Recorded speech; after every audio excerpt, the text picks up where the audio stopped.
لنا في كل خير واجعل الموت راحة لنا من كل شر. اللهم إنا نسألك أن تتمم لنا بقية أيام رمضان.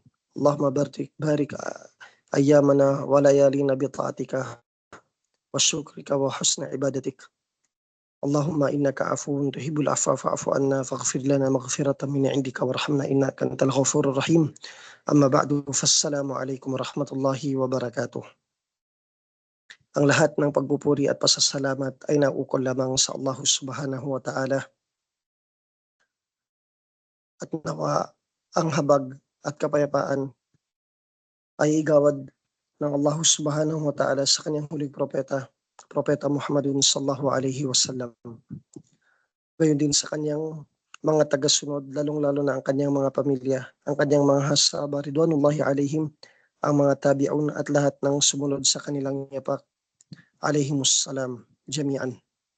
Mga kapatid sa pananampalatayang Islam, tayo ngayon ay nasa huling 10 bahagi na ng buwan ng Ramadan. At ilang araw na lamang ay lilisan na ang buwan ng Ramadan sa atin. Kaya't marapat sa isang mananampalataya na gamitin niya ang natitirang oras niya kasama ang Ramadan sa pagsamba sa Allah Subhanahu wa Ta'ala at pagpaparami ng mga mabubuting gawain. Lalong-lalo na ang pagtayo ng salatut tahajjud at pagpaparami ng mga voluntaryong pagsamba gaya ng salatut tarawih at paggugol ng oras sa masjid, sa pagbabasa ng Quran, sa pagpaparami ng pag-alala sa Allah Subhanahu wa Ta'ala at iba pang mabubuting mga gawain. Ngayon inshallah sa hapong ito ay babanggitin natin ang patungkol sa Eidul Fitr, ang mga panuntunan nito at ang mga batas na may kaugnayan hinggil sa pagsasagawa ng Eidul Fitr. Katunayan na ang Allah Subhanahu wa Ta'ala ay binigyan niya ng biyaya at binigyan ng Allah Subhanahu wa Ta'ala ang mga mananampalataya ng reward sa lahat ng mabubuting gawain, gaya na lamang ng Yawmul Eid. At ang Yawmul Eid na ito ay bumabalik kada taon at ginawa itong isinabatas ito ng Allah Subhanahu wa Ta'ala sa lahat ng mga Muslim. Kaya't marapat sa isang Muslim na malaman niya kung ano ang pamantayan at panuntunan hinggil sa pagsasagawa ng Eidul Fitr. Ang Eidul Fitr ay araw na kung saan inutos at isinabatas sa mga mananampalataya na magbunyi hinggil sa pagsamba nila sa Allah Subhanahu wa Ta'ala pagkatapos nilang mag-ayuno sa buwan ng Ramadan. Ang Propeta Muhammadun sallallahu alaihi wasallam, noong dumating ang Propeta Muhammadun sallallahu alaihi wasallam sa Madina, nakita niya na ang mga tao ay mayroong 2 araw na kung saan sila ay nagbubunyi, na para bang mayroong bagay na kanilang kinagagalak. Ang Propeta Muhammadun sallallahu alaihi wasallam ay nagtanong sa kanyang mga sahaba, "Ma hadhal yawman?" Ano ang 2 araw na ito?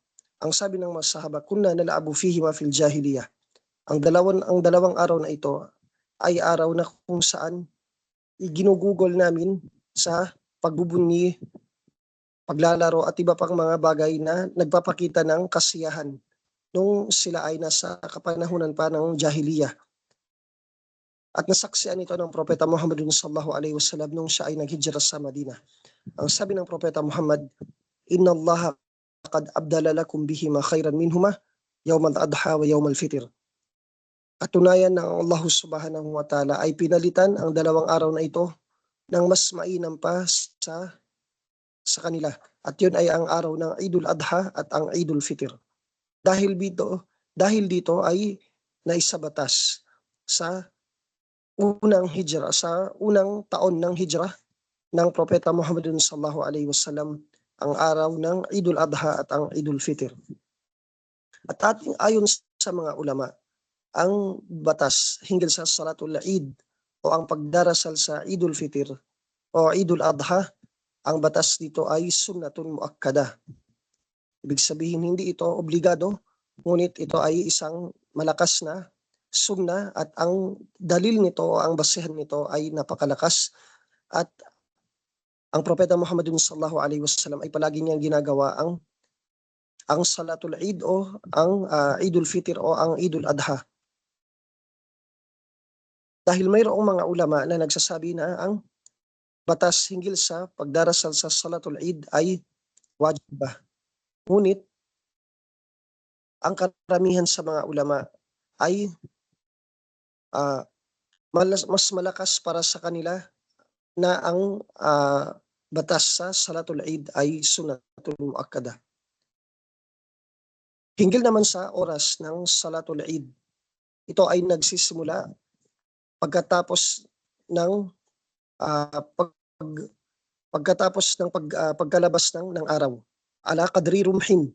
Ibig sabihin pagkatapos ng sunrise, 15 minutes pagkatapos ng sunrise o kaya pagkatapos ng 20 minutes sa sunrise hanggang sa bago pumasok ang Salatul Zuhur. Ito ang oras na binigay o kung saan isinabatas ang pagdarasal ng Salatul Eid, na palagi nating ginagawa sa atin sa tuwing sumasapit ang araw ng Eid, kung saan ay nagdarasal tayo at hinihintay natin ang pagkalabas ng araw 15 minutes pagkatapos o 20 minutes pagkatapos ng sunrise ay sinasagawa natin ang pagdarasal. Wa kayfiyatuha, at ang paraan ng pagdarasal ng Salatul Eid. Yukabbiru fi rak'atil ula sab'at takbiratin. Sa unang rak'ah ay nagtatakbir ng 7 beses, gera takbiratil ihram. Ibig sabihin kapag isasali yung takbiratul ihram, magiging 8 ang takbir sa unang rak'ah. At sa pangalawang rak'ah naman ay mayroong 5 rak'ah at hindi kasama dito ang takbiratul qiyam. Ibig sabihin kung isasali ang takbiratul qiyam ay magiging 6 na ang takbir sa pangalawang rak'ah. Bilang pagpapaliwanag, sa unang rak'ah, pagkatapos ng takbiratul ihram ay magtatakbir ulit ang imam ng 7 beses. Ibig sabihin kung isasama ang takbiratul ihram ay magiging 8 na ang takbir. At sa pangalawang rak'ah naman, magtatakbir ang imam mula sa sujud, patayo, at ito ay tinatawag na takbiratul intiqal. Pagkatapos ng takbiratul intiqal ay magtatakbir ulit ang imam ng 5 beses. Ibig sabihin magiging parang 6 na ang takbir sa pangalawang rak'ah.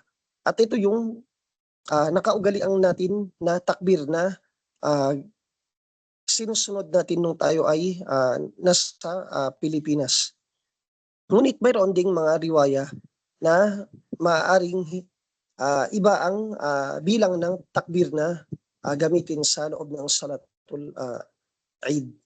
Ngunit ang malakas o yung karamihan na ginagamit ay yung 7 takbir maliban sa takbiratul ihram sa unang rak'ah at 5 takbir maliban sa takbiratul intiqal sa pangalawang rak'ah.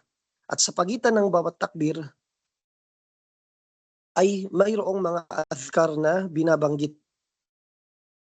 Ngunit mayroong mga ibang ulama na nagsasabi na walang adhkar na binabasa sa pagitan ng bawat takbir. Ngunit ang malakas sa usaping ito ay sunnah na magbanggit ng mga adhkar, ng mga zikir o ng anumang pag-alala sa Allah subhanahu wa ta'ala sa pagitan ng bawat takbir kung mayroong sapat na oras.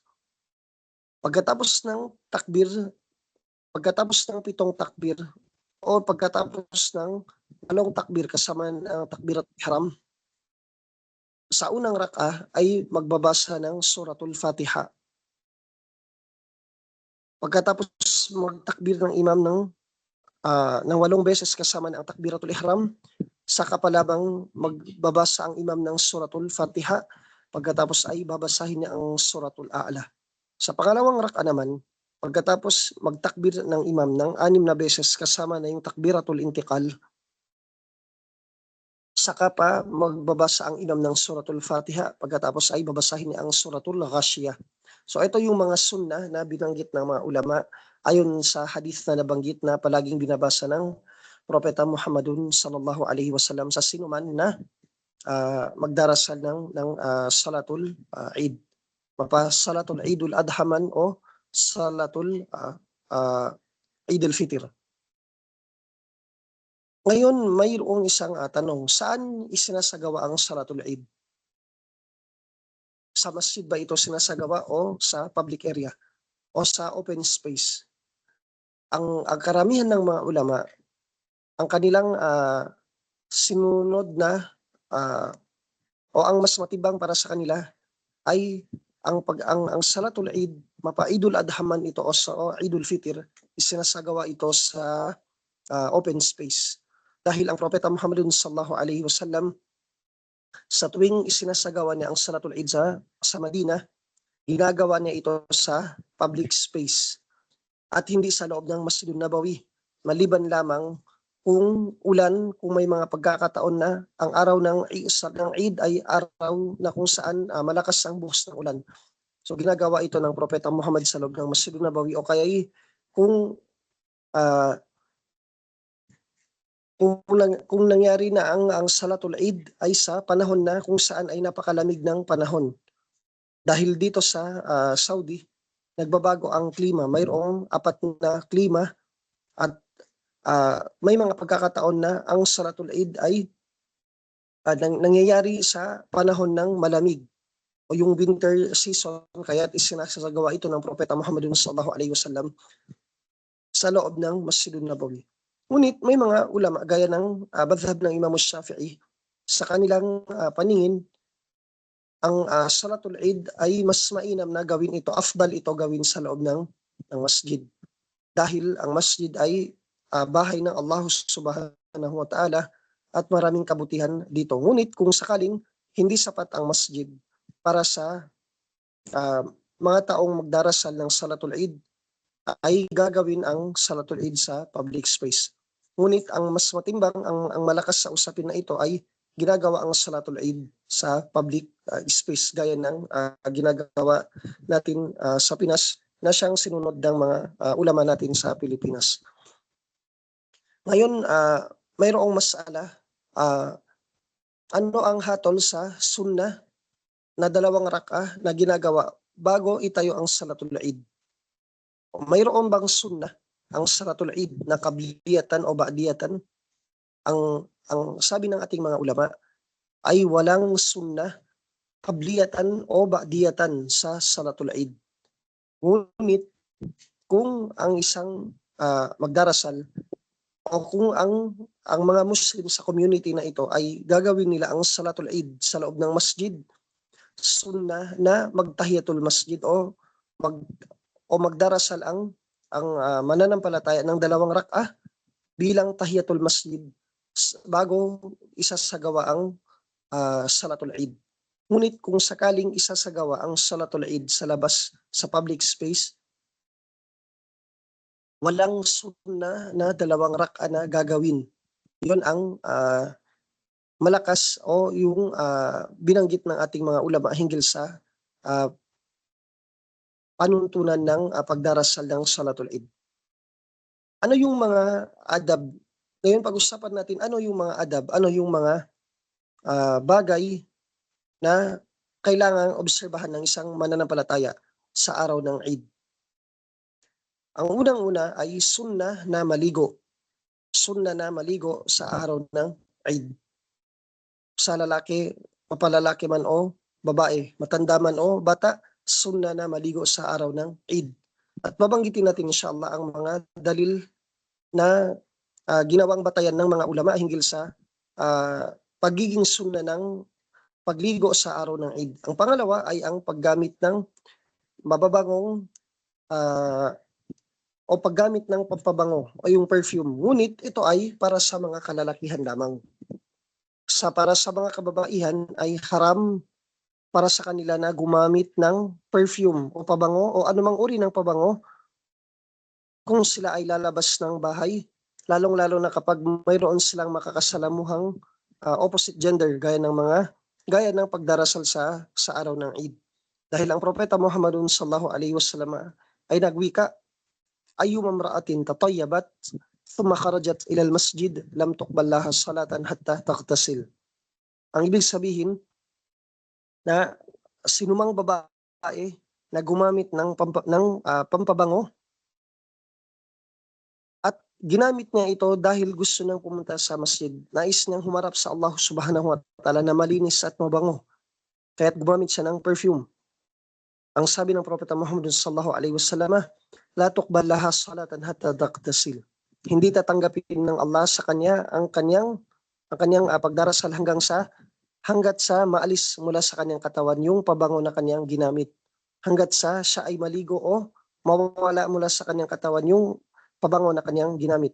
At sa ibang hadith na binanggit ang propeta Muhammad sallallahu alaihi wasallam na ayyumam ra'atin, sinumang babae na natamaan ng bakhur. Yung bakhur, ito yung pampabango na ginagamit ng mga Arabo sa loob ng kanilang bahay, na kung saan ay mayroon silang tinutunaw na parang insenso na nagiging dahilan ng paglabas ng mabangong amoy. At nagiging mabango yung kapaligiran gamit yung usok na ito, tinatawag na bakhur. Sino mang babae na natamaan yung kanyang damit ng bakhur, fala yashhad ma'ana, o ang kahulugan ay hindi siya maaring sumama sa labas magdasal. So ito yung bagay na kailangan maintindihan ng ating mga kapatid na kababaihan na mga Muslima na ipinagbabawal sa Islam sa anumang okasyon na gumamit ng perfume yung babae.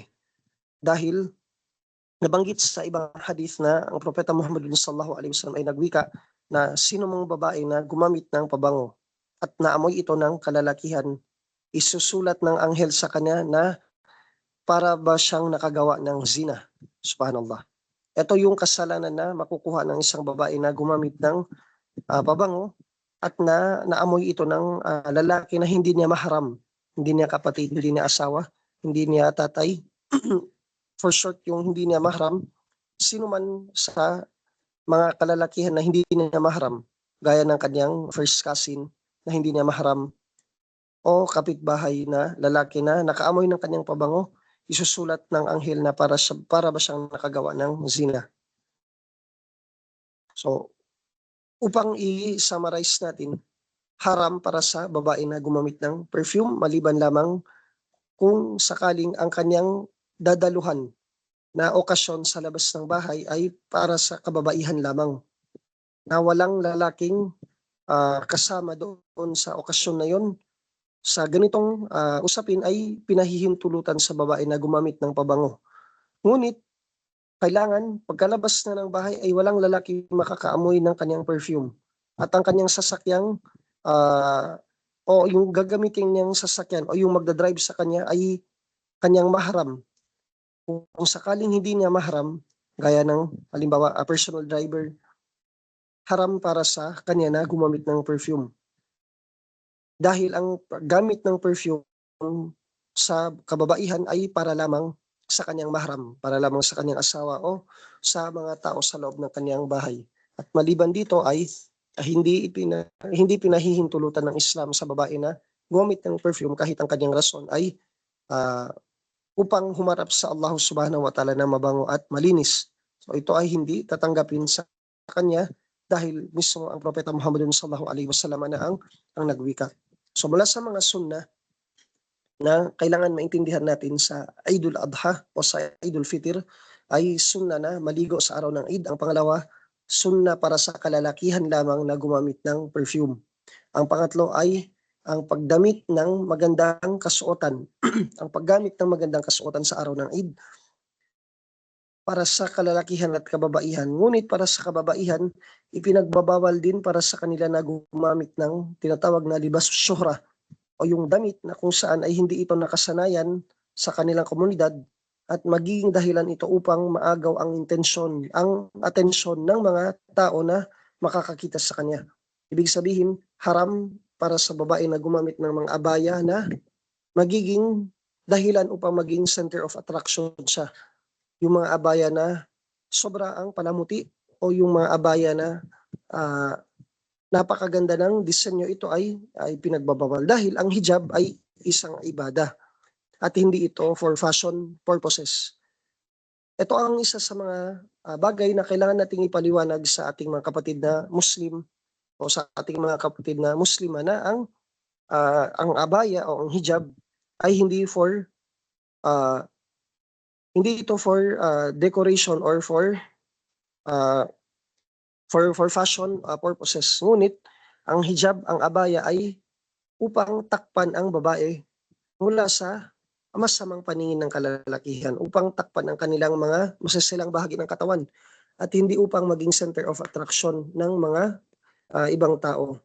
Kaya ang pag-business din ng mga abaya na sobrang ganda na maging dahilan upang maging center of attraction ang babaeng susuot ng abayang ito ay haram din na gawing business na kailangan maintindihan ng mga kababaihan sa ating panahon. So ating binanggit na ang Salatul Eid ay may mga adab na kailangang obserbahan sa araw ng Idul Adha o Idul Fitr.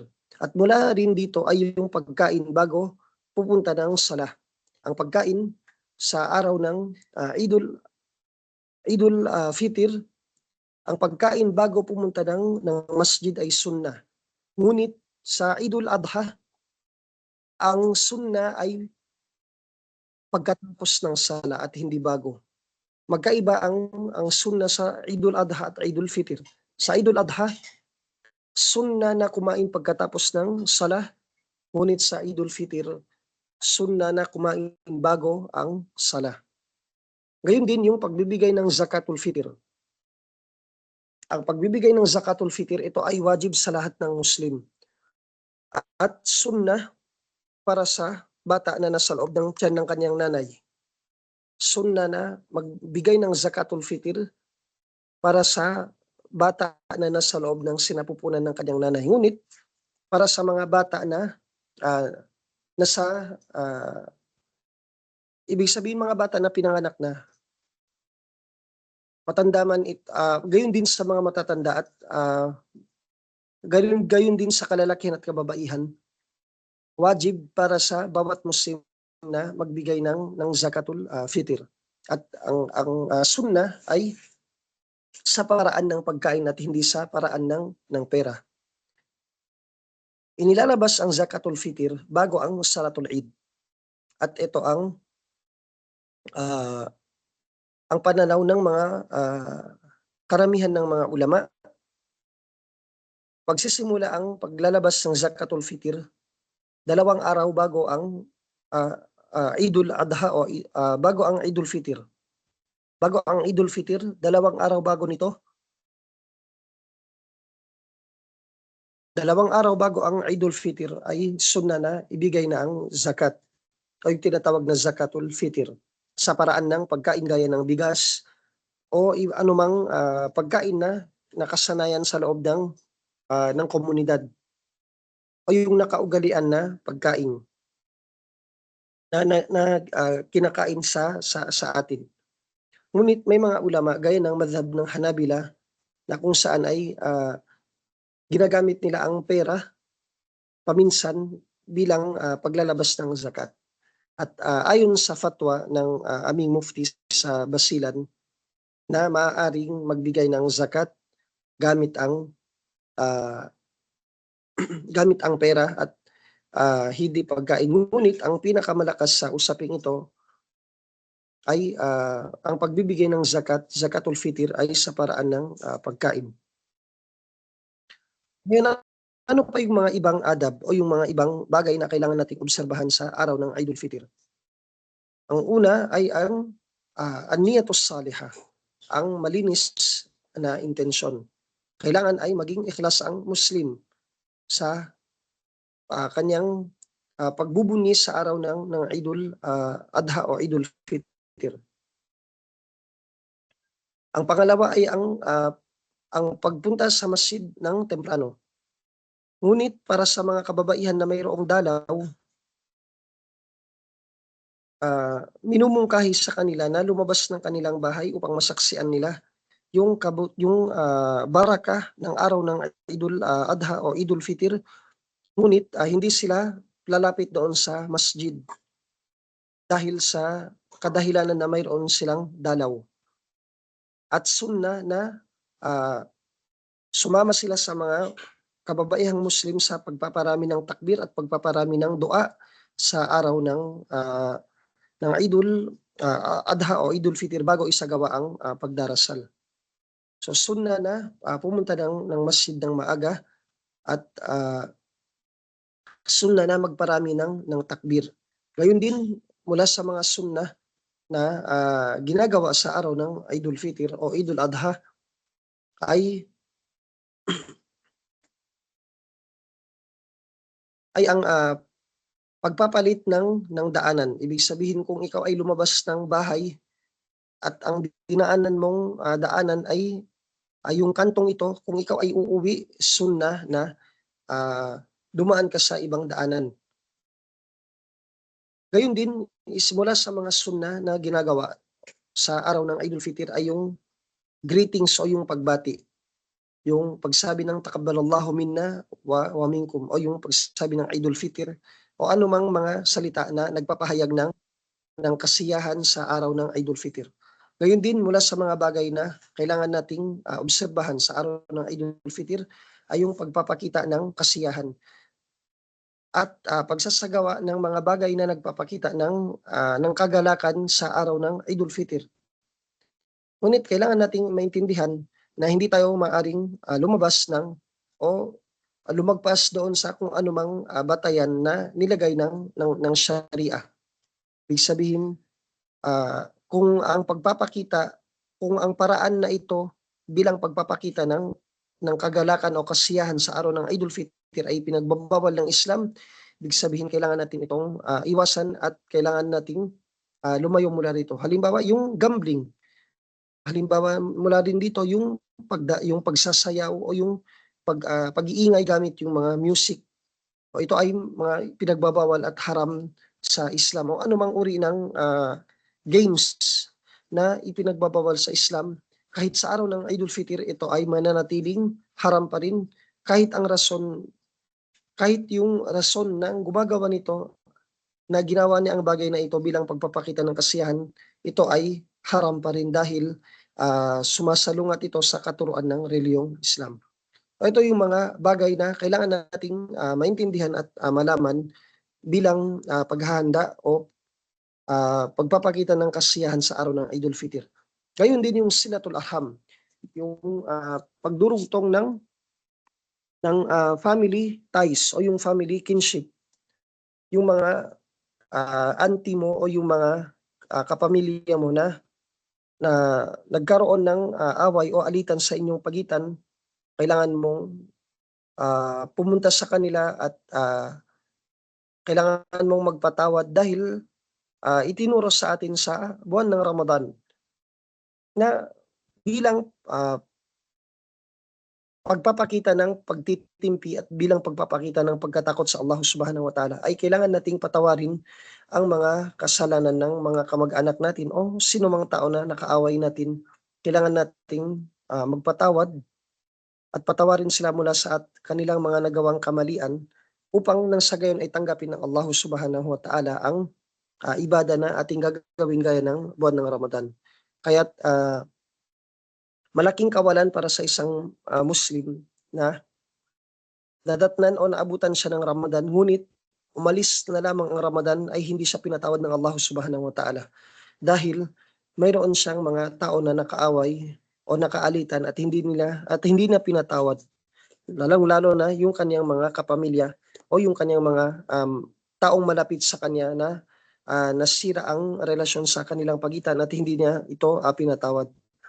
So sa araw ng Eid ay sunnah na magkaroon ng pagbisita at pagpunta sa bahay ng mga kamag-anak nang sa gayon ay mapalakas ang relasyon ah, ng pamilya sa kanilang pagitan.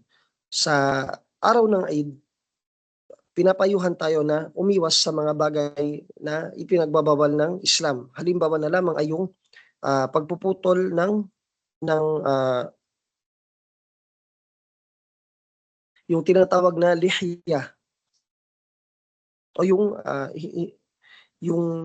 tumutubo sa tiyan ng lalaki. Ito ay pinagbabawal na putulin.